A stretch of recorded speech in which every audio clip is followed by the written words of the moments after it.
we should be about ready to start now. Thank you all for being here.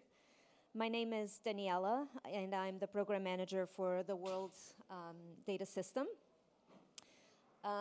Thank you again for joining me for this session, Building Trust in Data Repositories, Lessons from Global Certification Efforts. I would like to begin by acknowledging the traditional owners of the land that we are meeting on today in Brisbane, and pay my respect to their elders, past and present. Oops, I did something wrong here. Apologies. So here's our agenda. I will start with just some short welcome remarks. I'll then have a few questions for the audience. So myself and the presenters here with me, the speakers here with me, can have an idea of who is joining us, where you come from. And then I'm going to talk a little bit about work that a subcommittee of the World Data System has been developing for the more or less a year or so from now. And I will focus not on the whole work that subcommittee has developed so far, but only on one or two of the actionable recommendations that came out of that work that are more relevant for the topic that we're discussing here today. We do have another session after lunch in P2, I believe, where I'm going to talk about a little more in detail about this work and the 6 recommendations, not just the ones that are appropriate here. So after I do that introduction, I will welcome to the stage the speakers. I want to thank you again for being here with me today. We will have Dr. Elisha Shwari from South Africa, Dr. Richard Ferrers from Canada, and Australia, and Dr. Lee Wilson from Canada. Switch that over. Apologies. We were going to have Dr. Marcel Souza speak to us from Brazil as well. He is unfortunately having some health challenges and could not be with us today, and I apologize for that. It's certainly very understandable that he cannot be here. We will then have some time for Q&A, and we'll have some closing remarks. So now, if you would please scan that QR code. I would like to know a little bit about our audience. And I'll have some questions for you. Let's see if technology helps me here.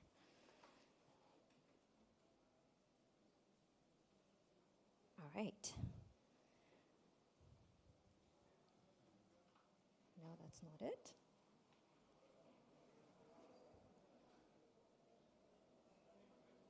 All right. Everyone has that QR code? Okay, let's see. Come on. I want to go to this one there. Technology is not my friend today. There we go. No?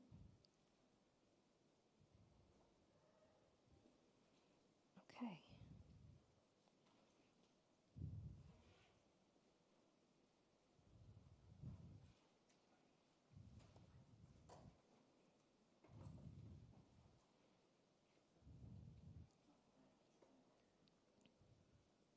All right. Of course, most people are from locally in Brisbane. We have some people from France, Japan,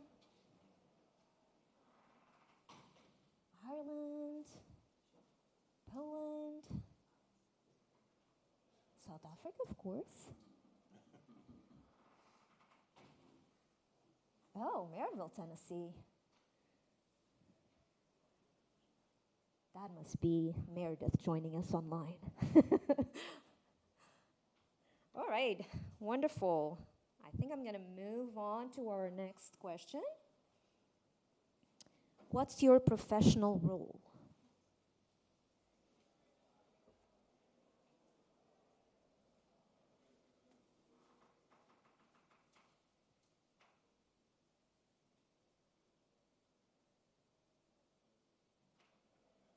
Data governance. Data manager, a lot of data managers. It's not arrived here yet. Oh, it hasn't. Can't control that, Claudia, sorry. No, it's a long trip from where you are to where Right. Long distances. Okay, repository manager, data manager, research data specialist, library director, data governance, preservation librarian. All right, good to see all the repository managers here.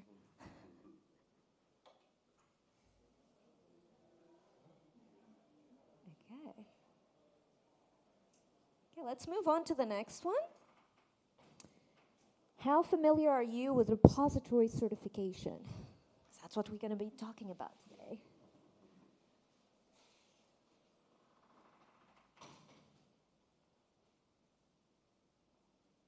Okay, a lot of you are highly familiar with it.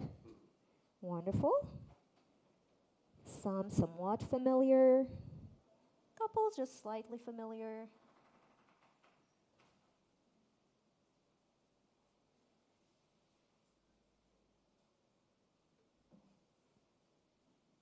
Okay. And some not at all familiar. Okay, we're going to learn about it today together. Okay, let's move on to the next one, and you can keep answering. Have you worked in a cohort towards certification? I know that some of you have, because you were introduced to me as being part of the cohorts here today.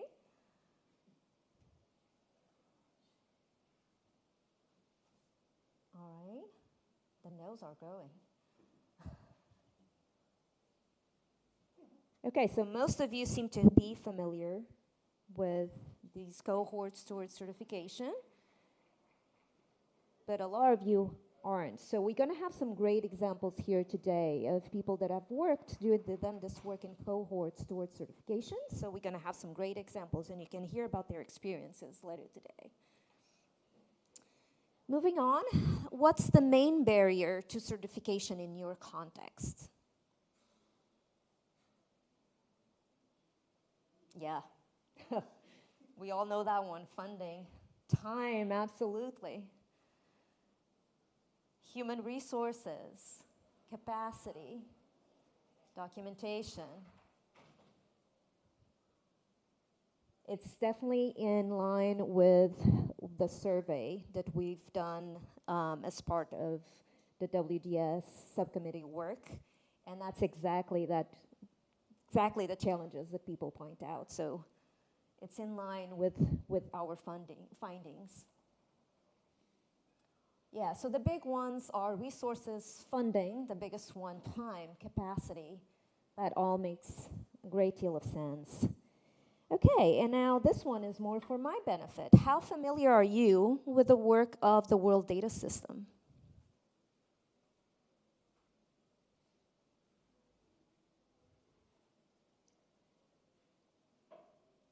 Okay. So we have a spread there. Some of you are highly familiar, others not so much. I am going to talk very briefly about the work that we do today, but you're welcome to come and see me at the end if you have any questions. I'll do my best to answer or guide you to the right person if I can't answer. Okay. Beautiful. Thank you so much for your collaboration on this. Let's go back to our presentation if I can make this work. Go. No, that's not it.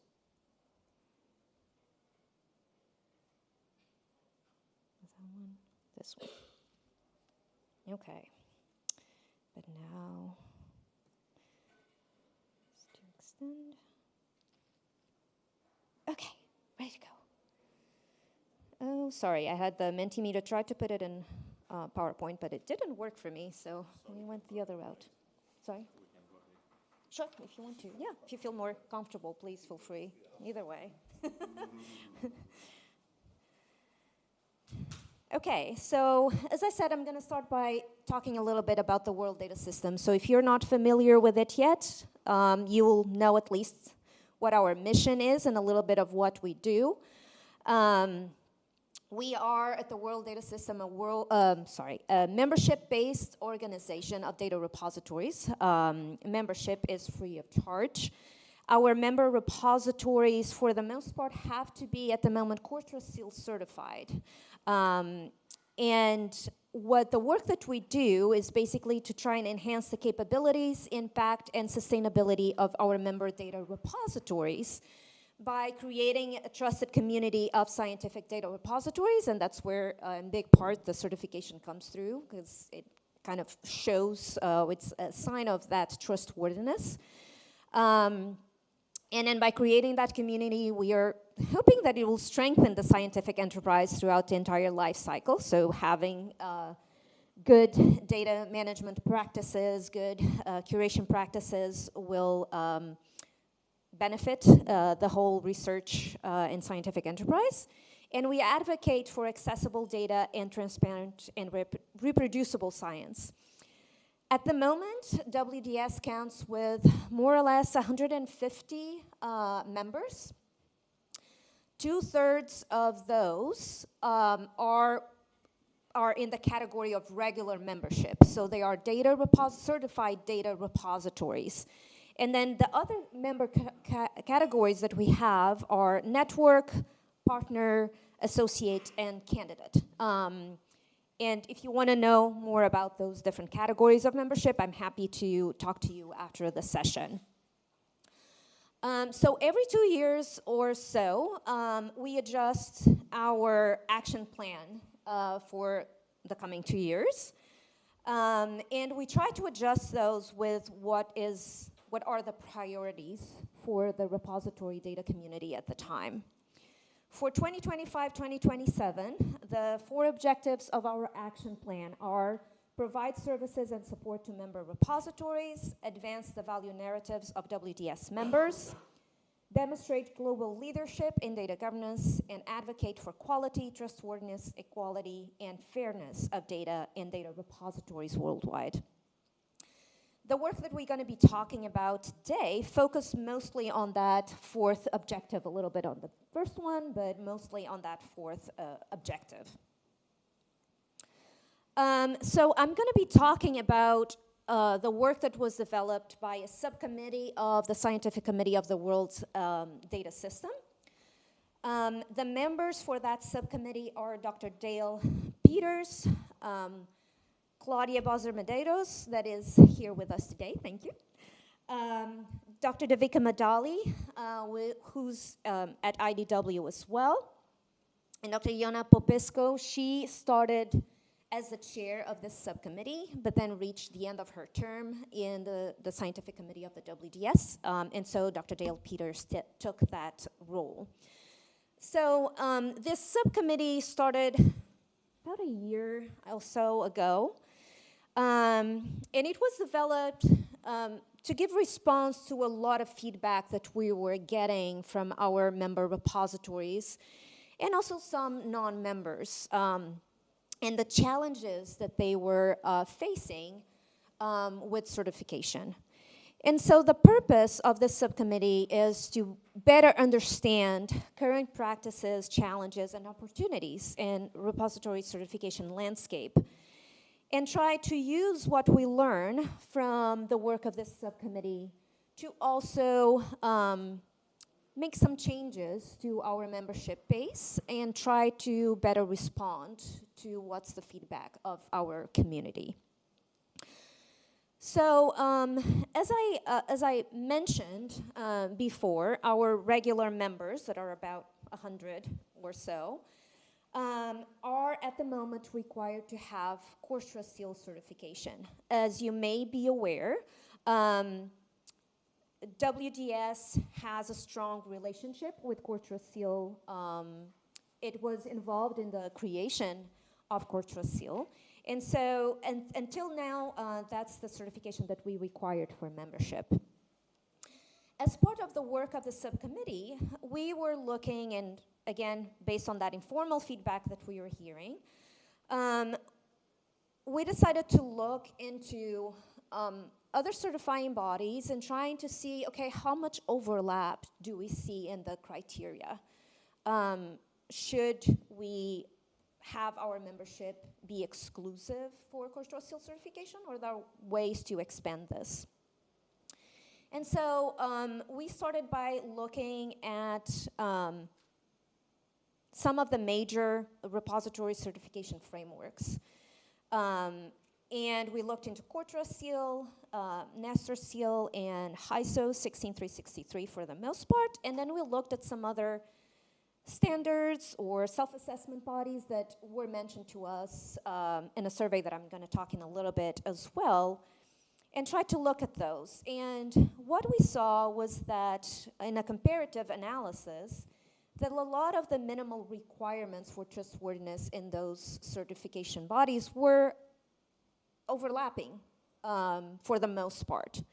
There are three major criteria that are common across out of those certifying bodies: organizational infrastructure, digital object management, information technology, and security.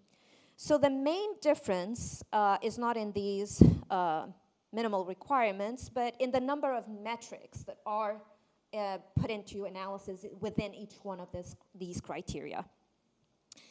And so we'll see in a little bit, but basically what we decided after this is that maybe we should be a little more inclusive in our membership and not limit the certification to just Cortra Seal, but open to other certifying bodies as well.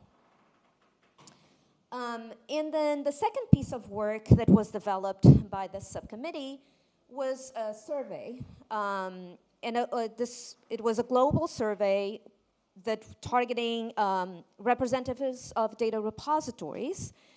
And again, as I mentioned, it was prompted by informal feedback from WDS members and non-members. It was disseminated through multiple channels. It was open for 9 weeks. And we had 64 valid responses, so after cleaning duplicates and incomplete responses. So it's not a large number. However, we did have quite a widespread participation. So we could see like a global interest. I'm not going to show the results of that survey because we actually presented those in Costa Rica for the RDA plenary. So I'm just going to go through some of the major findings and not going to actually show the results because we just recently presented those. But if you're curious about it, we are going to publish a white paper hopefully soon with all those results, and I'm happy to share those. So what the results from that survey showed was that there were definitely some major challenges that were faced by repositories across, worldwide really, across many different regions.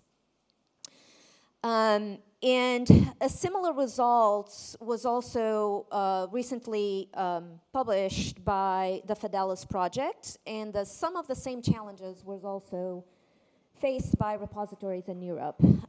So what we saw in our survey is not unique to the population that we surveyed. We saw that survey respondents continue to support Cortra Seal as a certification standard.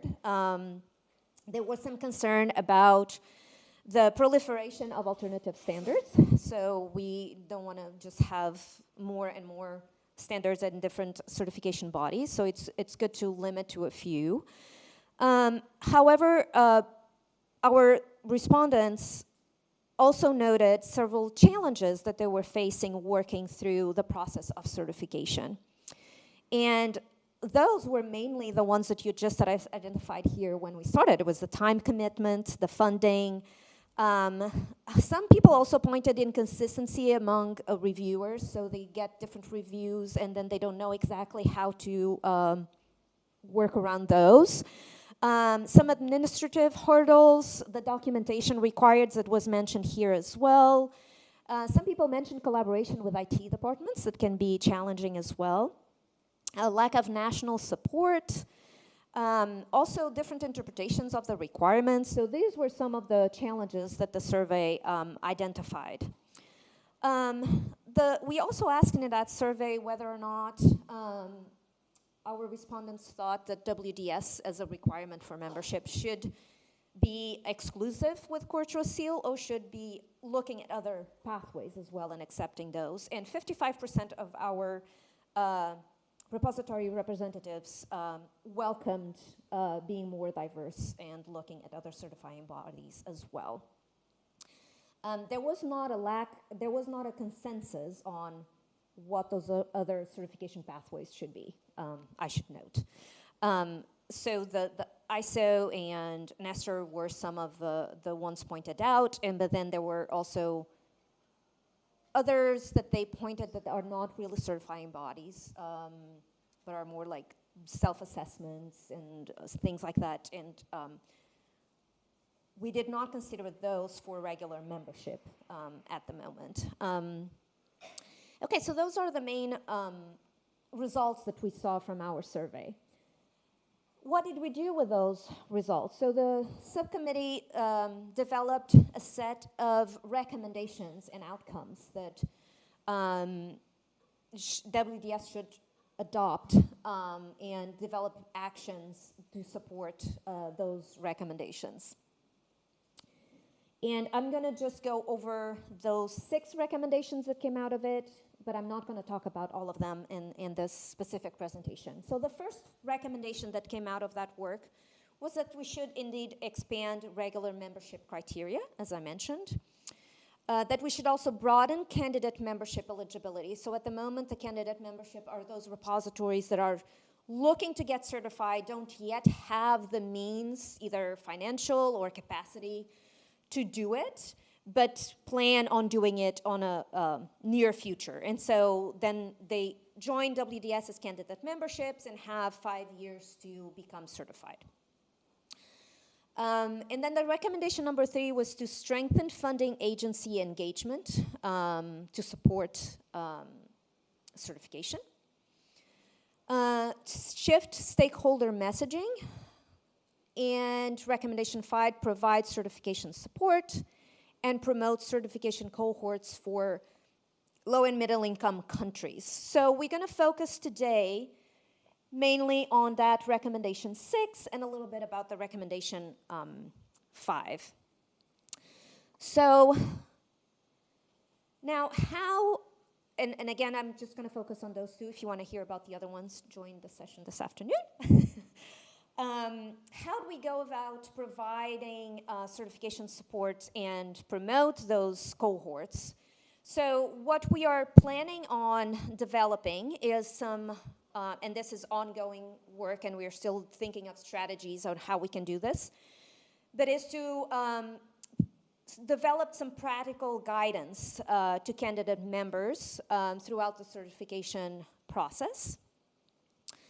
Advocate for cost-effective solutions for certification, and this work based on cohorts can also help with that, and we'll see how. Advocate for funding agencies to take an active role in supporting trusted repositories, particularly in low and middle income countries. So it is, out of those recommendations, what we saw is that funders must understand the value of data repositories and find ways of assisting and funding those repositories so that they can keep their good data stewardship practices and keep that data long term. So not just on a project basis, but looking at the sustainability of those repositories. And also we will, in part of the session here today is going towards that, foster those cohorts of candidate repositories. So hopefully in doing that, we will address some of the disparities that we see in access to certification and infrastructure development as a whole. So how do we do this? By expanding equitable region-sensitive fee structures and promote transparent cohort-based application renewal fees. So Actually, some of the certifying bodies that we have already have these fee structures to support some lower and middle income countries. Not everybody knows that these are available. Not everybody knows that there's discounted fees for cohorts for certification. So we can help with that and expand the message and letting people know that they can have access to that. WDS plans on working with agencies for transparency on those cohort-based financial support programs, offer regular tailored training and mentorship for certification, specifically in addressing the needs of low and middle income countries, provide practical guidance on how to elevate repositories' value with potential funders, and that has to do with that shift in stakeholder messaging that we were talking about. So developing messages that, and train people in knowing how to advocate for themselves, how to show the value in the data that they steward. And advocate for sustained infrastructure funding by highlighting long-term cohort impacts. So those are some of the actions that we're planning to developing soon to support the work of the WDS, or as an outcome from the work of the WDS subcommittee. With this, I would like to hear now from our speakers who are going to talk about a little bit more about the benefits and challenges of these cohorts of repositories working towards certification. These are some examples of people that we knew that we could reach out to provide, to talk to us about their experience and see how we can learn from them and maybe expand on their work with others as well. So I would like to call to the stage Dr. Elisha, or Professor Elisha Chouari, apologies. Thank you so much for joining us today.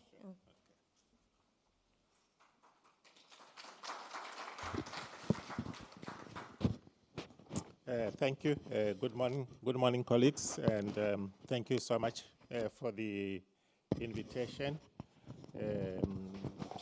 for us to share the experiences that we went through. So to start us off, I think the main thing that really gave us impetus in South Africa, and mainly in the Western Cape region of South Africa, was a government-sponsored project. And this government-sponsored project was around the development of data-intensive infrastructures under a project which is called Data-Intensive Research Initiatives of South Africa. And the first 4 or 5 institutions to be picked up by government to participate in this data-intensive, not so much of an experiment, but to see if they could be scaled to other regions within the country. So this project, which is called ILIFU, focused on supporting 2 scientific domains, and these were astronomy and bioinformatics. So there were 5 universities: University of the Western Cape, Cape Peninsula University of Technology, which I represent, Stellenbosch University, and the University of Cape Town, and as well as a new and relatively new university, Soplak University, and also the National Research Foundation, together with what they call SARO. This is to do with the SKA. I'm sure you know about the Square Kilometre Array project that is currently taking place in South Africa. So the project had 2 components. There was the scientific side, where the scientists were working on the whatever experiments in astronomy and bioinformatics. And then there was another component, which was on open science and research data management. And that component is then the one that ended up working on certification And it was mainly made up of librarians coming from those institutions, and I had the privilege of leading that group. So it was called an Open Science and Research Data Management Working Group. So the group was mandated to go through a number of issues, and were given milestones and dates. So within that group, we then divided ourselves into working groups. So the first working group was to focus on data types and formats, and the second working group was on standards, interoperability, and certification, data archiving, backup, and loss, and the fourth group, ethical and legal aspects, and so on. But in the end, everything had to be brought together into one as one submission to the whole project. So once again, the Open Science and Research Data Management Group, our focus was then on the provision of open science to data and open services to subscribed researchers who are working on that particular project. And there were a number of deliverables. Like I said, the first deliverable was to produce a work-integrated learning program. The second one was to come up with data policies to enable the sharing of data within the project, as well as an advocacy program on the benefits of data sharing and open science, as well as coming up with deposit guidelines. Again, this was the work that was given to the group of librarians that I was in charge of. Then we then moved on to the question of certification, which is really the subject of our presentations today.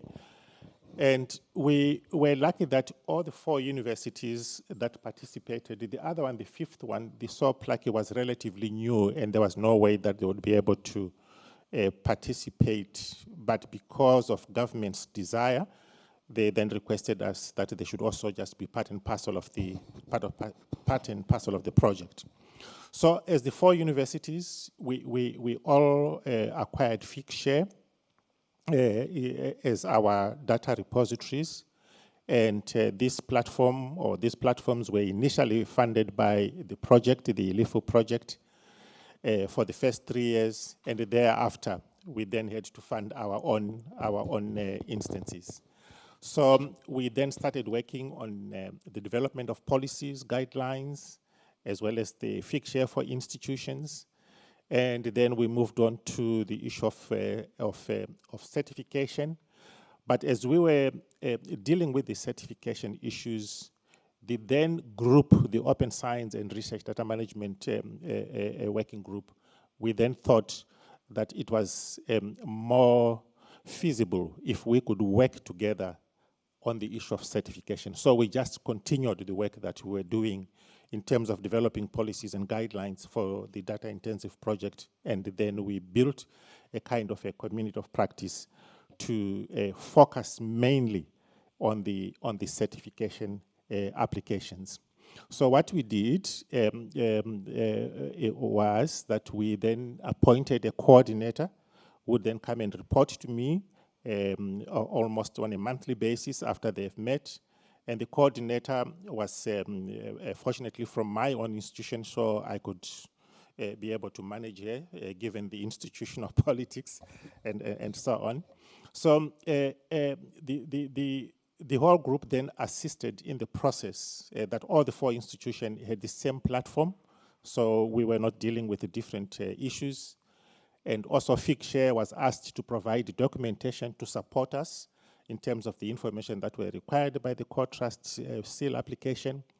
And then we had regular online check-in meetings so that each institution would report back to provide on the progress that they were making in terms of the application. And we'd also discuss the reviewer responses and some of the possible solutions, as well as to seek advice from each other and so on. And one of the institutions, the research data manager, had a background in law. He had a law degree, and he did quite a lot of good work in actually assisting us in terms of what to do and so on.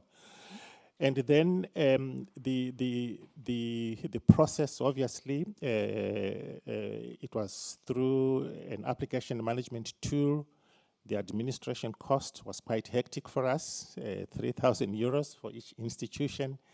And there were those 17 CTS trustworthy data repository requirements. But I think they've now changed, and there's a new set of requirements. So some of the challenges that we went through include the following: that the process was challenging. It was really time-consuming, as it was our first time that we as a region had engaged with such requirements.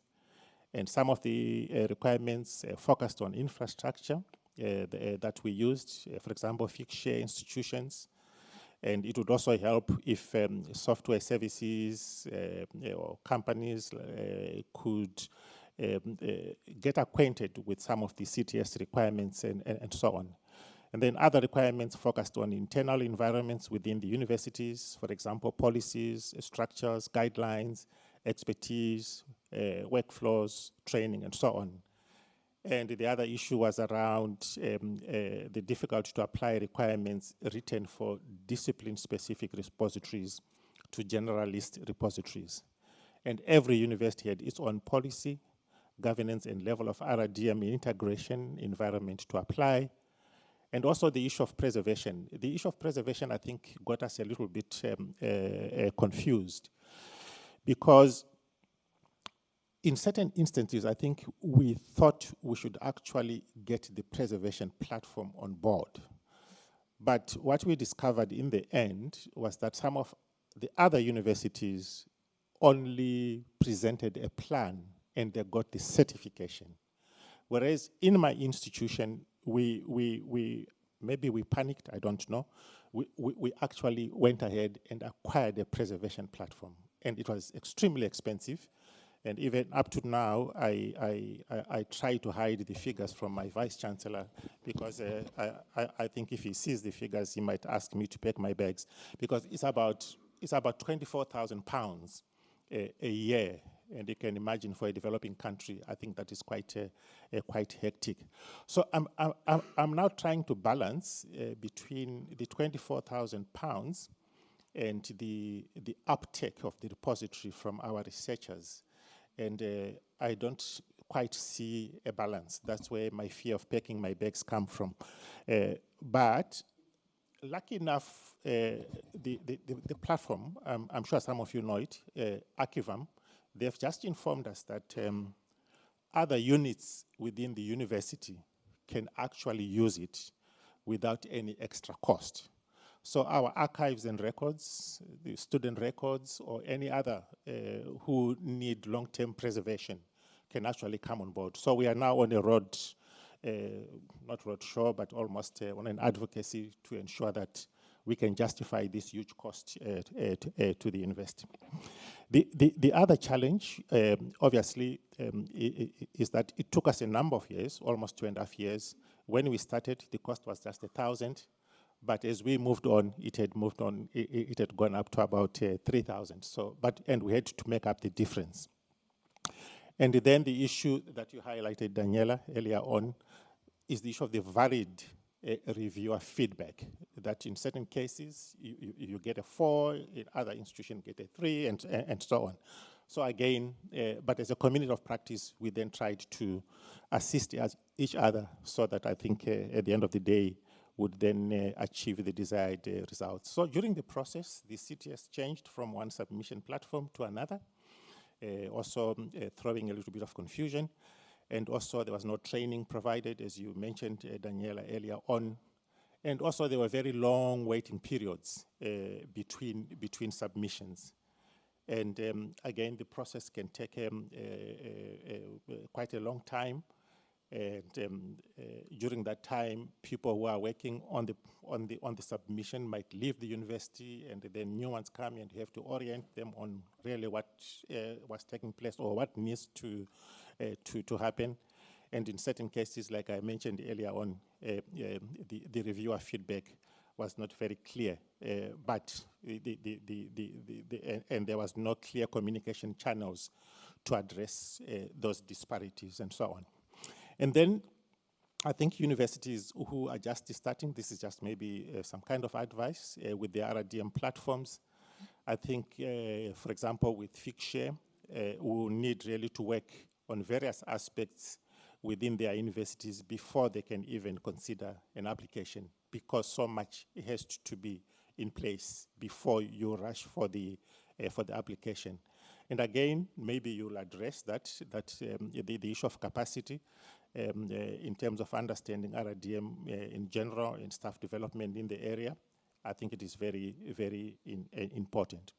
But despite all these challenges, I was mentioning to somebody earlier on, just before we started, that obviously there were successes. It is not just a write-off. Of course, getting the seal is a major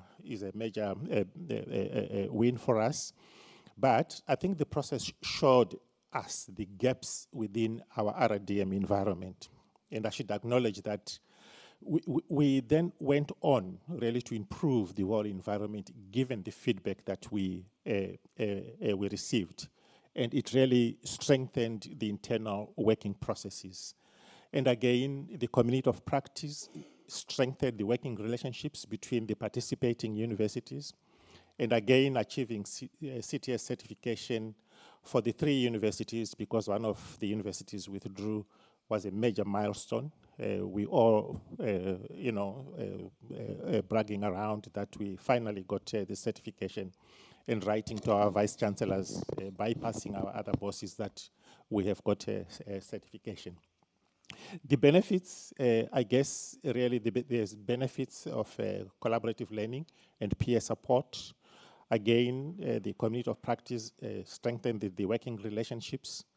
And I think the certification alone and the issues of RD matters could be discussed, and members requested that we continue with the community of practice, even though certification and the LIFU project had been concluded. So we are continuing working together because we have got this common interest. And then lessons learned and best practices, that the CTS process showed the gaps within the RDM environments, and improvements were made, which strengthened the internal working processes. And again, the achievement of getting the certification. And finally, the recommendations are that maybe some of the universities who are just starting with their Figshare instances will really need to work on various aspects before they rush for the applications. And we think there's a lack of capacity and understanding of RDM in general and staff development within institutions. They have to strengthen that before they really embark on this. And again, coming together, if you're fortunate enough to be maybe in the same region, would also assist in addressing some of the challenges. Thank you.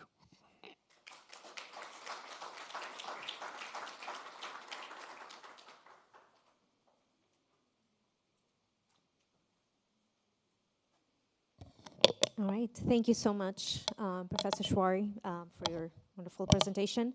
I think we're gonna move on to our next speaker, which Dr. Lee Wilson, right? Thank you so much. Great,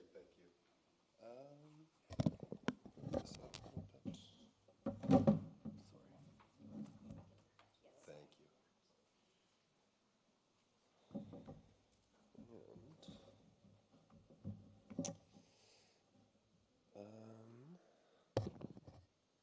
Thank you. I think this may be the presentation for the person who wasn't able to attend. Oh, okay. Well, that's okay. So sorry. We'll bounce back and forth. Wonderful. Hi, everybody. Thank you so much for inviting me to speak today. I'm very excited to share with you our experience in operating a funded cohort of Canadian data repositories to support Core Trust Seal certification. My name is Lee Wilson. I'm the Director for Research Data Management at the Digital Research Alliance of Canada. So I'm excited to share our experience and then also to talk about some of the activities that have taken place following the conclusion of the program. First, a little bit of context. So the Digital Research Alliance of Canada is a national not-for-profit membership-based organization that's funded by the Government of Canada. We were established in 2019. We work with partners and community members across our country to fulfill our mandate of operating, coordinating, and funding activities related to advanced research computing, research data management, and research software. And we are responsible for working with partners to advance the national DRI strategy in Canada. As a part of some of our national data services, again, we work with partners to support or provide services related to data repositories, data discovery, data management planning, and persistent identifiers, to name just a few.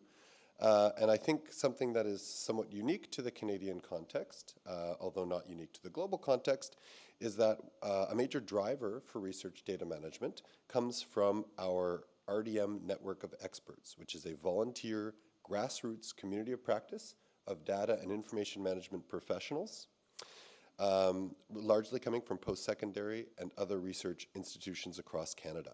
So the network itself functions quite similarly to RDA, with the Alliance's RDM team acting as the stewards and facilitators of the network, with work happening in the context of various expert and working groups. One of our groups is called the Data Repositories Expert Group, or DREG, as it's called in the acronym. And it has a mandate to bring together representatives from key repository stakeholder communities to provide high-level coordination around repository development in Canada. So it was in the context of the Data Repositories Expert Group and informed by similar programs internationally, some of which you're going to hear about today, came the idea to launch a Core Trust Seal cohort in Canada. And so this came out of the Repository Expert Group, and then also the Repository Expert Group continued to play a vital role throughout the course of the project's lifespan, in addition to a specific organizing committee that we had assembled to oversee the project. So now on to the project itself. So this ran from February 2021 to 2022, and it was a combined call that was aimed at providing an opportunity for repositories to apply to join the cohort community and to seek funding in support of achieving the requirements for Core Trust Seal. The awardees of the funding were eligible to receive up to $10,000 Canadian each to support this work. And in general, the objectives of the program were to advance the FAIR principles for data and the trust principles for digital data repositories. We wanted to support excellence and strengthen confidence in Canadian data repositories, and to foster excellence in Canadian research by supporting this cohort of repositories in achieving, but also I think importantly, progressing towards the achievement of Core Trust Seal certification requirements. So there was no firm requirement or in terms of the outcomes that repositories would actually need to achieve the Core Trust Seal requirements, because again, and this started in 2021, we knew that the level of maturity was such that really what our aims here were to advance the state of play in Canada. In terms of the cohort itself and its composition, there were 17 organizational participants, 12 of which were funded and 5 of which were unfunded. So again, there was a funding component, but also we wanted to be broad and inclusive. And organizations that may not have been eligible to receive funding, for example, could still participate in cohort activities if they so wished. We also had one cohort within a cohort, which is again a little bit unique to Canada. So that represented a network of Dataverse-based repositories operating from a single hosted instance of that platform. So the cohort itself contained a mixture of generalist, and these were often academic library-based repositories, as well as disciplinary repositories representing a variety of different domains. So it was quite a diverse group. Most of the cohort members were Canadian data repositories, makes sense per the scope of the initiative. But it was actually open to international participation, and we did have one cohort member from the University of Geneva in Switzerland. So in terms of our activities, there was a wide variety of activities that we offered. One was an initial survey to cohort members to really get a baseline sense of where people were at, but also to understand what they were hoping to get out of this program in terms of objectives. We provided multiple communications platforms that included a Slack workspace as well as a project wiki. So I think this was a theme coming out of the previous talk, and certainly a theme of our own cohort, was this experience of community and the ability to share with one another in real time as the Core Trust Seal applications were being worked on. So it was really important that we were providing communications platforms to facilitate this. We also developed a self-assessment dashboard tool to help repositories as they worked through the requirements and performed self-assessments. We had 3 workshops on different topics that were related to certification, and these were curation, preservation, as well as policy development. And we had a variety of other activities, many of which were sort of optional, but we did find were very well attended. So these would be pre-workshop meetups or discussions, so a little bit more informal. Optional reading groups, so we were sharing literature among the cohort related to repository certification and related topics. And then we also had an optional peer review of draft applications. So as these things were being worked on, we could give each other feedback in real time and just share approaches and information. So in terms of the outcomes, we believe it was highly successful. All of the cohort members advanced their Core Trust Seal applications per the program's objectives. We did have one member that submitted their application and received feedback. Given that we're a few years on now, I can say they did also receive certification after a few rounds of revision. Another completed an internal review and requested a peer review, so we did have the peer review happening, while others worked on policy development and application writing. So again, speaking to the theme of the last presentation, going through this process has the benefit of demonstrating gap areas, either in your institution or within your service provision. And so this work did prompt some of our cohort members to reflect on those gaps and start to build towards policies where they didn't have any before. Cohort members found that the web page and the workshops were some of the most beneficial activities for their application development. They really did appreciate the pre-workshop chats and the writing groups, as well as the peer review option. And some of the feedback that we got suggested that starting the workshop with organizational policies, I think we may have started with curation, but starting with policies may have been more beneficial as that kind of foundational activities, as so much of the Core Trust Seal requirements flow from the policies that you've established. Cohort members had lots of opportunities, as I said, to connect and engage with each other and with external experts from different organizations. So that was highly valuable, and our reports indicated that participants felt that they learned a lot from those interactions, as well as close connections with the Alliance's research data management team throughout this process. Importantly, cohort members developed a strong sense of community and peer support through the activities, and especially valued the breakout rooms that we had as a part of our pre-workshop meetups, as well as the writing groups. So again, just a space where you could go and work collaboratively and collectively together as you were working through your applications. They very much valued this collective approach, as well as the informal peer-based support from the cohort. So this describes the cohort initiative that took place between 2021 and 2022. Now I can report a little bit on some of the work that's happened since. So after this project wrapped up, Borealis, which is the name of the service that was underpinning that Dataverse-based cohort within a cohort that I talked about, and its community had identified ongoing needs, particularly related to research data preservation and institutional policy development. So a 2023 survey of Dataverse administrators showed that many institutions still lacked mature preservation policies and felt as though they needed more support to meet the now updated Core Trust Seal requirements. So this is the release of the 2023-2025 criteria, whereas when we ran the cohort originally, we were still on the 2020-2022 criteria. So Borealis, and in partnership with the Alliance's Preservation Expert Group, which is another expert group in that context of the network of experts, collaborated to update and expand the documentation suite. So the project involved comparing old and new Core Trust Seal requirements, analyzing successful applications, revising and creating new templates based on what had been developed before, and updating the Borealis Preservation Plan and other related documents.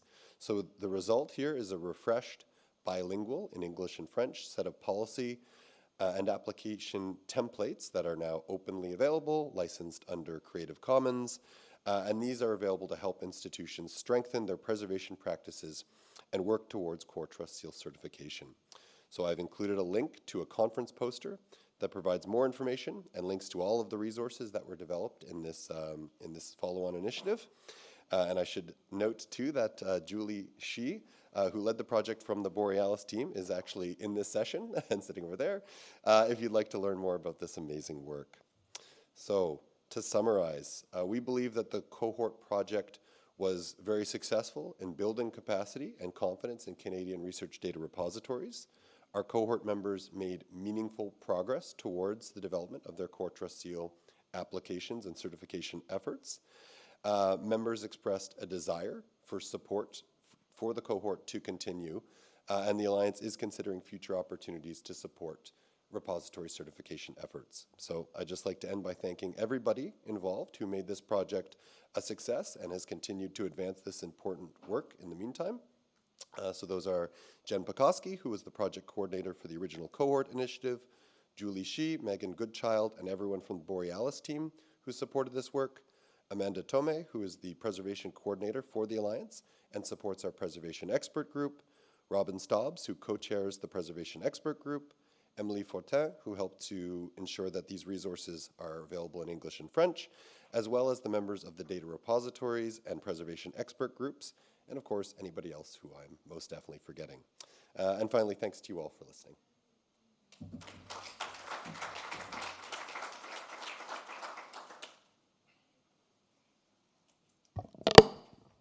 Sorry. Thank you so much for that wonderful presentation. I will now call Dr. Richard Ferrers to talk about his experience. And wait, I need to find your, yeah. Thank you. Thank you, everyone, for coming along today and hear the Australian experience.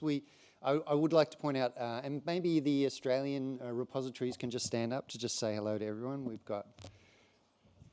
Right. So that's great to have you in the room. We have previously talked about experience and as part of this process, we did it remotely through COVID. So it was great to come to conferences and talk about our work together. And there were 3 times that we did it. And that's why I've provided the link to the slides here. We can look at the presentations that these guys did about their experience. So I'm kind of summarizing those slides. So we did a talk at the conference that we're having next week, the 2022 version. That was just, that's around this time of the year, and the recommendations are about to change in December, so everybody was madly rushing to get their applications in before the requirements changed, 2022. And then in 2023, we did a similar session to this online for the Research Data Alliance. And then last year, we did a poster after having been through lots of the review process. So I'm going to talk about the journey, the lessons,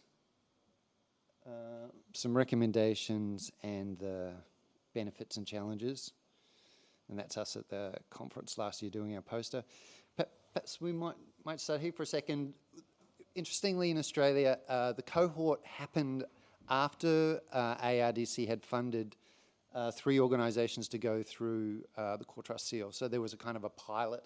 Ryan is part of the Australian Data Archive that's based at the ANU. So They were funded by ARDC alongside CSIRO, our national science facility, to certify their digital access portal. And NIF is the national imaging facility that went through the process. That was much more difficult to certify them because it was a collaboration across a bunch of universities. So the core trust seal didn't quite work for them because different universities have different processes. So we started in 2019 with a expression of interest. Are there other repositories? Oh, and Guru is just here from, is a fifth member of the group. Thanks, Guru, for coming along. So we start off with an expression of interest where we just advertised now in the newsletter. Would any other repositories be interested in getting together to look at a trust certification? And we had 20 people come along to those, 20 different repositories come along to those initial meetings with some mentors from the CSIRO and the Australian Data Archive. And then as we started drafting, then Dave from the Antarctic Data Centre, who was already certified, came along and assisted supporting from their experience of having already gone through the process. So we were kind of a bit lucky that these were repositories which had already been in existence for a number of years. And so you can see we ended up with Natalia getting certified in 2022, Margie's Geoscience Australia getting certified in 2023, and AusGeoChem, Turn and Ames getting certified in 2024.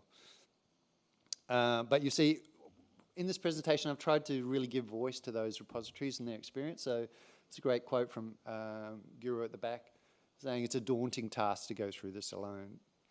Thanks, Guru. So this image here kind of reminded me of the process. It was like running a marathon. But there's something about, running can be a solitary exercise, but you can also do it in a group. And there are benefits you get out of doing it as a group, you know, that you can pace each other, and as that one kind of gets tired, then the group helps cheer you along. So Guru again said the cohort was very helpful in keeping us on track. It is a lot of work doing the Core Trust Seal. And not only once you, it's a big effort to get to submission, and then there's still quite a lot of time and effort after figuring out what the reviewers want and waiting for that process to go through. So there's a kind of an element of patience that people have to go through. So what we did as part of the community was have a series of regular meetings and dedicated writing sessions, and I'll talk about those in a minute. But it also reminded me of you get over one hurdle and then you've got another hurdle and another hurdle and another hurdle. So I can see Canada. So in terms of lessons, patience was obviously, things took a long time. I think the documents in the end turned out to be about 10,000 words long. So they're quite a big piece of work. And to do them during COVID was quite challenging. We were a very dispersed group. I don't know if Canada were physically together or they were, no. So we had people up on the Barrier Reef in far north Queensland, like 2,000 kilometres further north of here. We had Tasmania in the deep south, the marine and Antarctic people. We had Geochem in Perth, thousands of kilometres away. And we had Geoscience Australia in Canberra. So I measured it was 8,000 kilometres between the disparate groups. But Zoom brought us all together, and we did lots and lots of Zoom meetings, and we were able to share where we were having problems. Now, I just kind of was the cheerleader,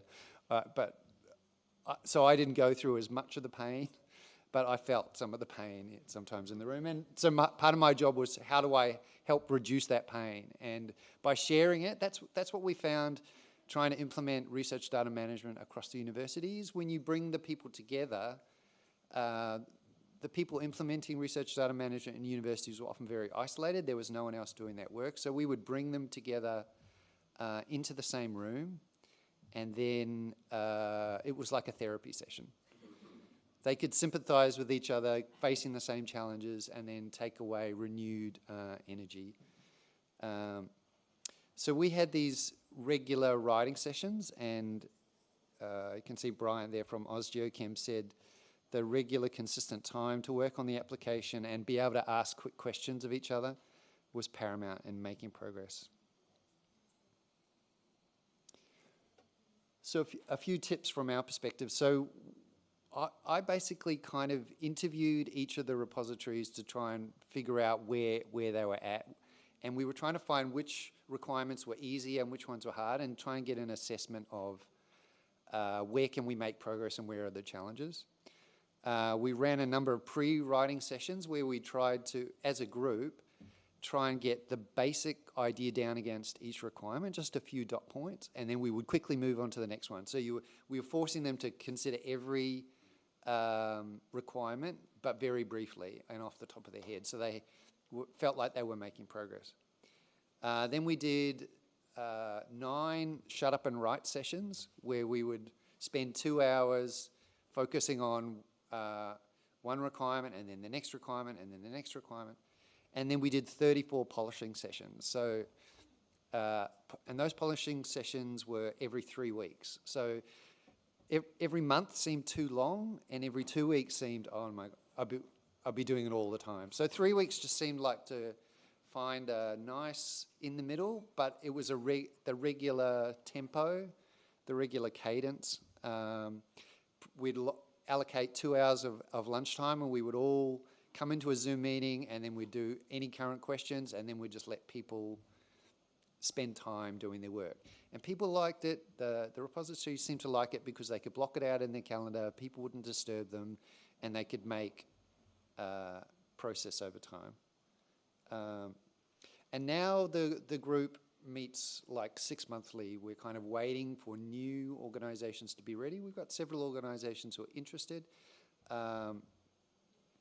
but we've got to wait for their institutional buy-in and for the capacity to be available. Everybody's busy, and it's quite a big investment in time. You've got to have someone with several months space in their calendar, and the bosses to go, okay, this is important. So we're having kind of regular catch-up. So we'll do one between now and Christmas to see where people are at, what the thinking is, just so they know that ARDC is available to support them.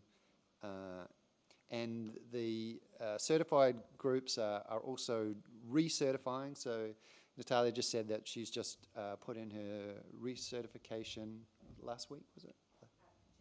2 days ago. So the work continues, but it was great to hear from Dave that recertifying was much easier than doing it the first time.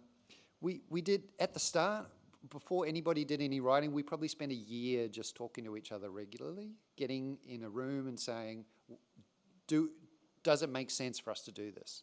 What are the options? So we didn't go for core trust seal from the first meeting. It was like talking about the value of creating a trustworthy repository. What are the options? We had the people who had been core trust seal tell us about their experience, and then it was like, is it worth it? So we had quite a long time talking about, is this something we want to do? And then as a group that, we got to know each other, and we could talk about what the issues were. We could spend time together, build trust between each other. And then, we had a website, we had ongoing documents, we even created a logo to kind of create a bit of an identity for the group, and that's the logo, the circles. We voted on the colors and what should the shape be, and it's kind of like a part of the forming, storming, norming. And then one of the things that was really nice was we celebrated with each other after submission, after review, after getting core trust seal, and then we continue to have good positive relationships. Somebody came up to the ARDC booth yesterday, who was part of the initial 20 but didn't go forward with certification, and we still had that relationship from having those meetings years ago. So we've ended up with 5 certified repositories. We had a 6th organization, which was the university, go all the way through, submit, and then they came to preservation as an issue, where the university really wanted the vendor who provides their repository to take ownership of preservation as an issue, and the vendor just wouldn't.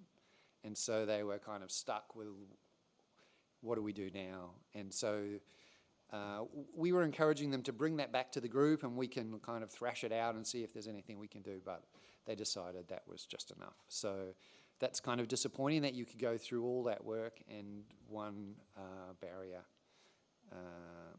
stops the process. So in conclusion, it's really comes back to Hillary's quote about further together. But definitely there was an aspect of fun that I hadn't really expected, when it was a lot of hard work for the repositories to go through the process. And it does help not only humanize it, you know, but taking a really big thing and making it smaller, because you can focus on the pieces. It does take a lot of time, and actually getting together. And it was really exciting to meet people in person after having worked for years and come together at the conferences. So, and I think this is Susie's quote at the bottom, who's not here today. She's away on leave, but you know, it's really great to hear that she's talking about a great network and the camaraderie that we developed as part of the group, gladly sharing knowledge and expertise. And that's the roll call, and it was great to have some of those repositories in the room with us today. Thank you very much.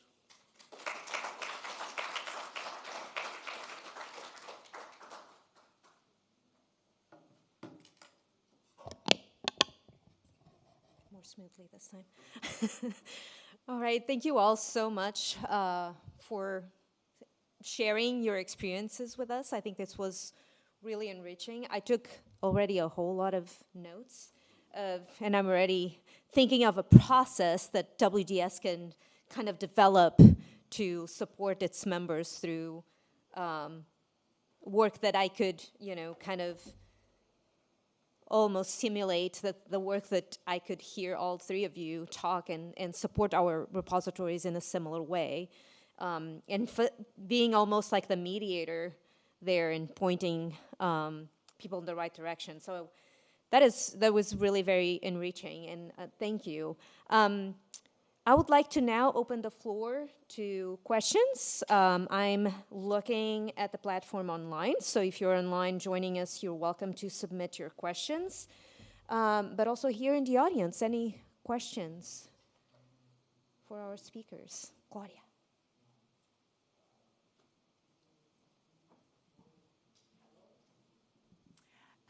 Hello, this is Claudia Medeiros from Brazil, and I'm also part of WDS Scientific Committee. And this is an excellent set of presentations, and like Daniela, I learned a lot. In particular, something that we all talk about, but we have to keep reminding ourselves that collaboration helps. So this just showed, the 3 of you showed how repository organizations and repositories, if you think of a repository as people plus hardware plus data, can certify themselves in a more painless way, let us say like that, if you learn from each other and work together. Do you think this, each of you, would be an appropriate conclusion from, I mean, you presented lots of things, so there are lots of conclusions and lessons to be learned, but do you think this is an appropriate lesson that could be shared and told others that they should get together and try to work together to speed up certification and exchange better practices?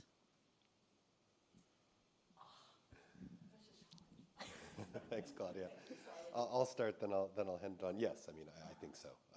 You know, especially in an activity like this, where, you know, context matters, and there is, you know, sometimes ambiguity and the requirement to interpret, you know, requirements and things like that. You know, just working through it collectively and, you know, somewhat in real time, and then for these cohort initiatives to have opportunities for those kinds of informal discussions to be happening, I think it's invaluable. And I think I really liked some of the quotes in your presentation, Richard, where, you know, basically it's making it a little bit more fun, helps to spread some of the pain around a little bit. And otherwise, I mean, this would be an activity that, yeah, likely would be ultimately put to one person in an institution who would need to sit in a room alone and write out this 10,000-word document. Much more fun to do in the context, I think, of a supportive group. Yeah, I think from my side, maybe I can start with maybe the wrong statement. I would say maybe the piece of paper or the recognition maybe was not so important to me. What was more important to me was actually the improvement that we could do on our repository, our processes, and so on. And before I go to the court, it's the beaming faces that I saw amongst my staff in being able to say we are now able to tune this and do this so that we can advocate for the repository in a much more focused way than we were doing previously before the certification. Sure. I don't really want to say anything, but just to ask any of our repositories to comment, since it's your experience.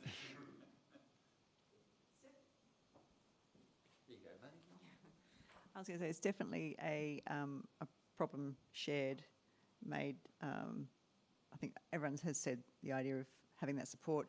When you look at something and you just didn't even know where to start, then someone in the group would start, and then you go, oh, okay, and then you sort of, everyone would get going.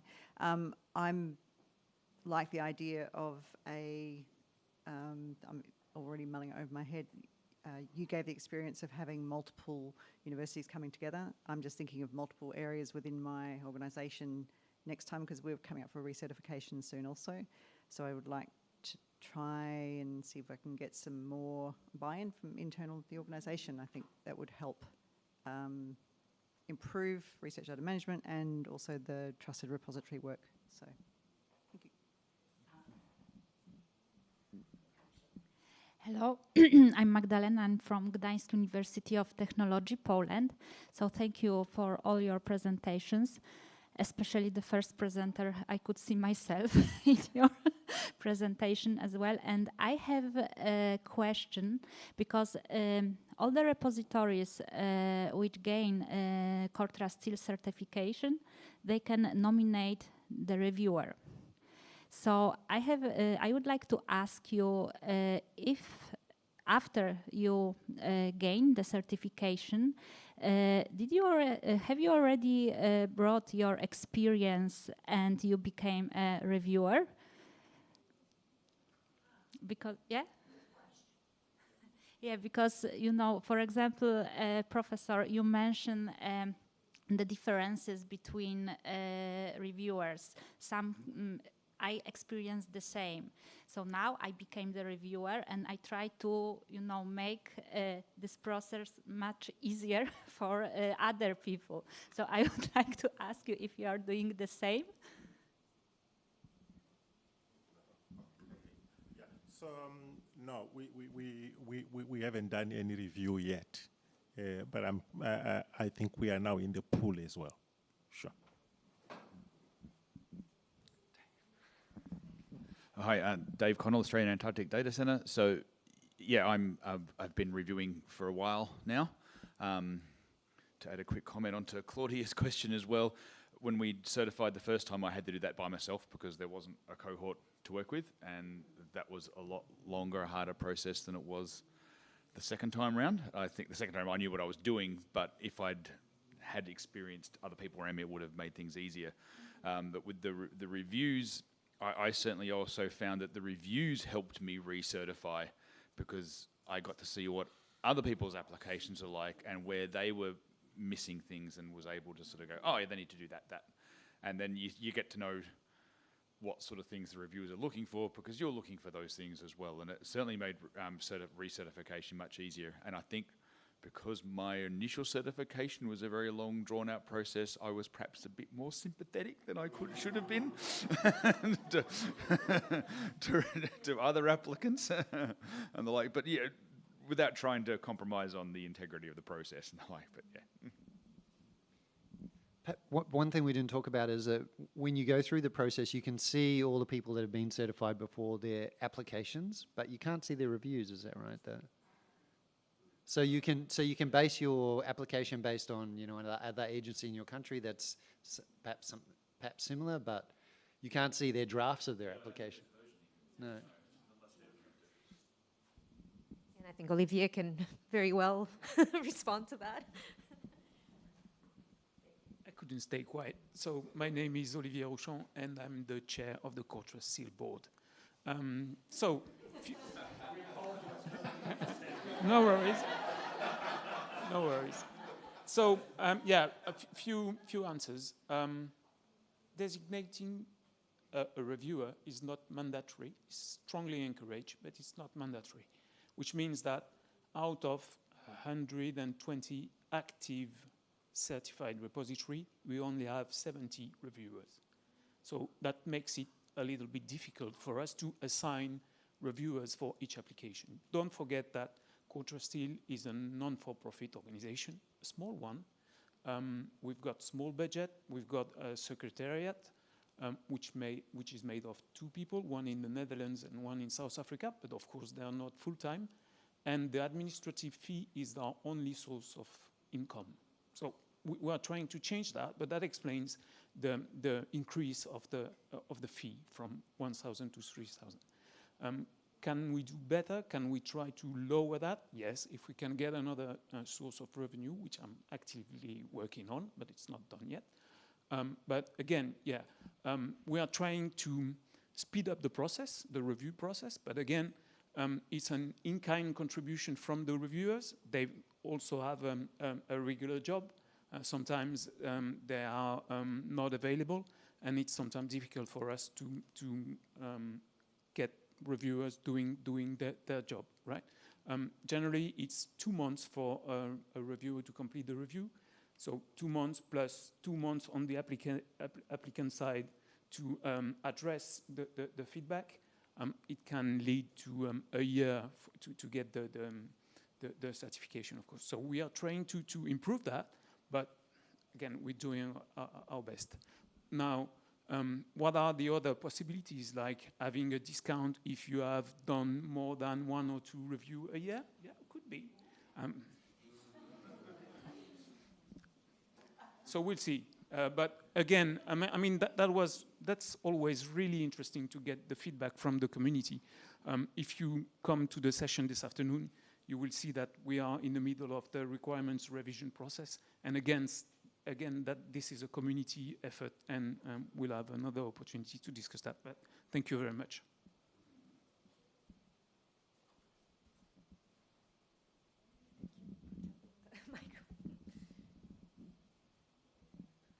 Natalia Atkins from the Australian Ocean Data Network. I will say that for those that are looking to recertify, because I'm just, as Richard said before, I just resubmitted my second review the other day because I was waiting on a document. But being a reviewer is actually very helpful because you do your application on a set of requirements, and then in the time that you go to get recertified, the next set of requirements comes out. But if you are a reviewer, you're actually reviewing people under those set of requirements. So then when you go to do your recertification, you're a little bit more familiar with the requirements by the time you go to do your resubmission. So it's actually a valuable process to get yourself sort of familiar with the requirements. So that's just a little tip that I found useful with my recertification. So.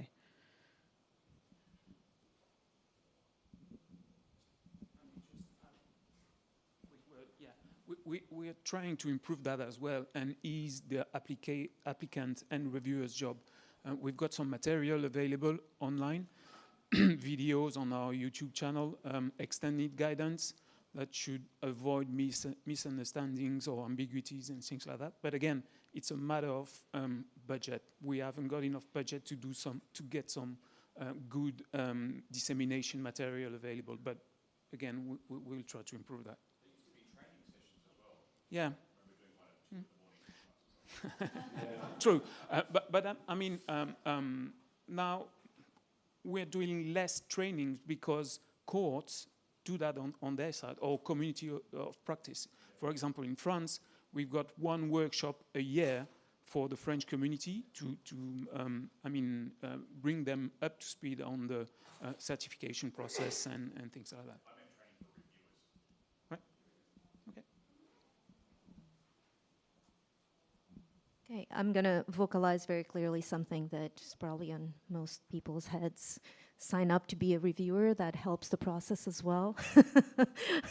It will speed it up. It will make it easier for you. It's only advantages. And there's not a perfect process, right? Everybody and Seal finds the same challenges that repositories have with funding and other things. So. And it's still one of the most accessible certifications that we have, right? So if there was in anybody's mind that we were trying to diminish the value of Seal, that is not the intention here. I just want to very clearly say that. But every process can be improved, and building this community that we were talking about, I think it's very important, and it definitely helps. And then giving back. So if you went through the process and you become a little more familiar, then give it back to the community and serve as a reviewer as well. That will help others getting their certification as well. Are there any other questions before we are almost on time?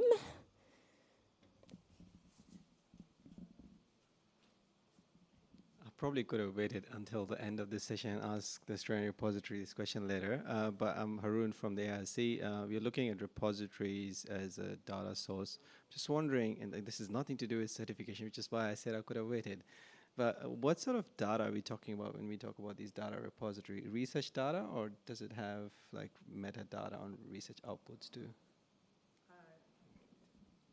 Geoscience Australia, our repository is data and outputs, so publications, services, we even have videos and all sorts of things, but all to do with geoscience. Is it the same for others?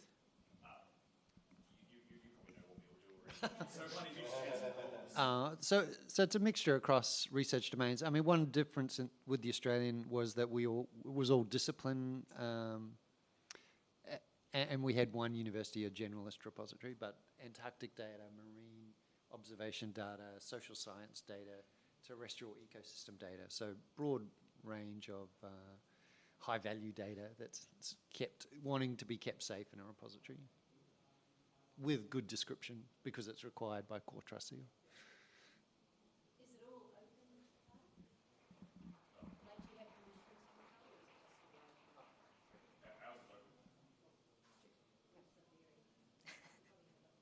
you have to yeah.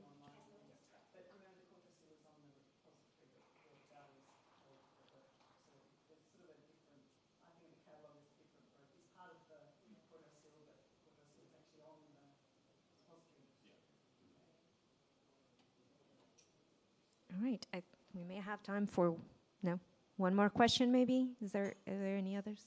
Oh, back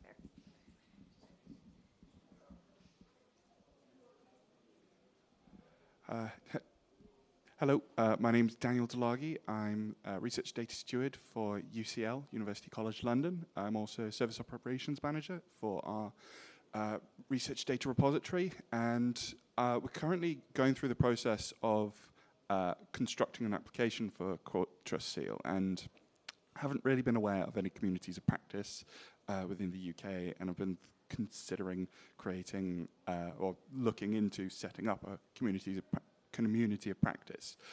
I wanted to ask if there was anything sort of with hindsight, looking back at when you started your community of practice, is there anything in particular that you would have done a little bit differently, that you sort of like observe as a challenge now that you feel like you could have addressed back then?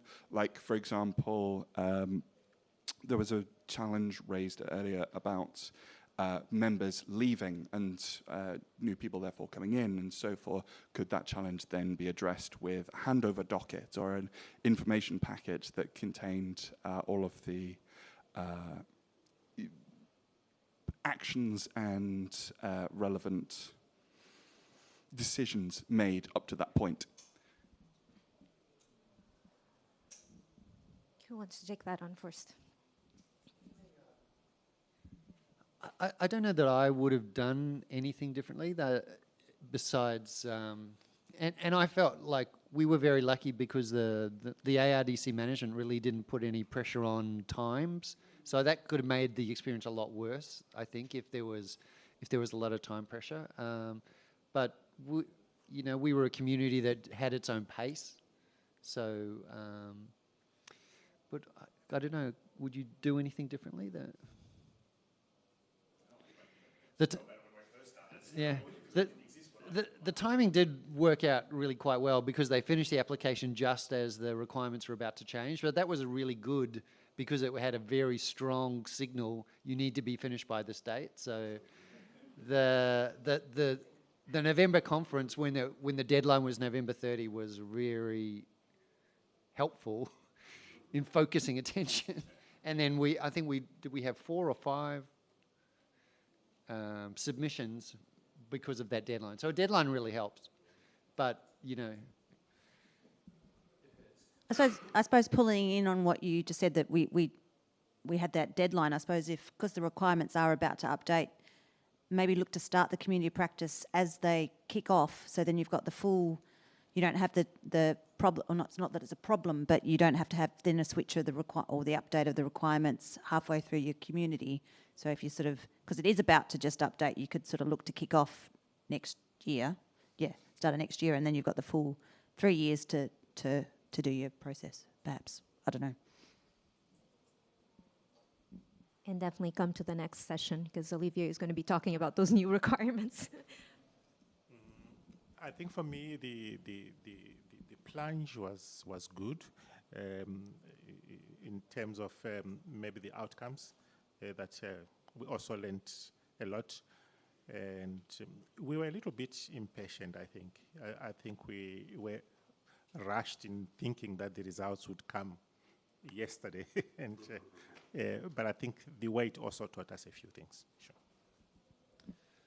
Yeah, I think as you're developing this community of practice, a lot of the pre-work is very important. So I was glad to hear that your community, for example, spoke for almost a year, right, before formalizing things. I think that's important so you can really understand the composition of your community, what their goals and needs are, where they're at. But again, where do they want to go? Is it certification? Full stop? Or is it, well, no, we just really want to do some self-assessment benchmarking to identify gaps so that we can, advance our maturity in such and such an area. I think really understanding your cohort from the outset is probably very important for a successful community. All right, I apologize, we're already over time. So I'm just going to close with one slide. I'm going to make this really short. Thank you all so much for being here, and keep the conversation going during lunch. But I would just wanted to invite you to get engaged with WDS if you have not yet, by becoming a member if you represent a repository, or becoming engaged with our early career network. So the QR codes are over there. I'm just going to close with that. Thank you again so much.